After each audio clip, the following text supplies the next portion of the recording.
মরা মন্ত্রী, আদেশ করুন মহারাজ। খামোশ বেয়াদব মন্ত্রী। তুমি থাকতে জলিল চাচা বারবার এই ব্রিজে ভিডিও বানায় কিভাবে? ওরা কি অন্য কোথাও যাইতে পারে না? বেয়াদবি মাফ করবেন মহারাজ। ওরা এতই যে দরিদ্র, এই ব্রিজ ছাড়া ওরা অন্য কোথাও যে যাবে সেই পুঁজিটুকুও তাদের কাছে নাই।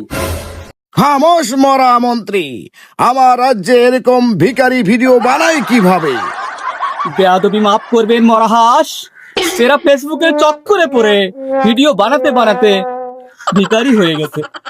বেয়াদব মন্ত্রী, আমার রাজ্যে কি ধন সম্পদের অভাব আছে?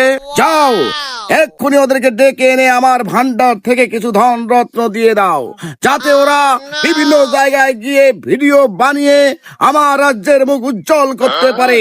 যাও। তবে তাই হবে মহারাজ। আমি এক্ষুনি ওদেরকে ডেকে আপনার ধন সম্পদ থেকে কিছু ধন রত্ন ওদেরকে দিয়ে দিচ্ছি। বেয়াদবি মাফ করবেন মহারাজ, আপনার তো পায়জামা খুলে পড়ে গেছে। বেয়াদব মন্ত্রী, তুমি দাঁড়িয়ে দাঁড়িয়ে তামাশা দেখতেছো? তুমি আমার সেই পাজামা তুলতে পারোনি?